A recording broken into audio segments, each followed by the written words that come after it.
নমস্কার দর্শক বন্ধু, আমি Manjula Chatterjee. Facebook page, YouTube channel video.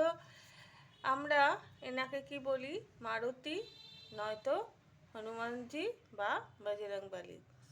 তো বজরংবলী এবং শনিদেবের মধ্যে খুবই ভালো সম্পর্ক, বন্ধুত্ব। তারা একে অপরের সঙ্গে ওতপ্রোতভাবে জড়িত।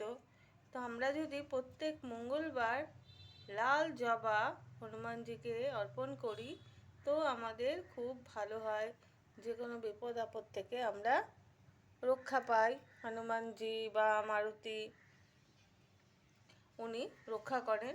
সেই কারণে আমি প্রত্যেক দিন তো জবা ফুল দিই, আর মঙ্গলবার দিন আমি অবশ্যই জবা ফুল অর্পণ করি হনুমানজিকে। ধন্যবাদ। আপনারাও পারলে দেবেন, তো সকলেরই খুব ভালো হয় এবং মঙ্গল হয়। ধন্যবাদ।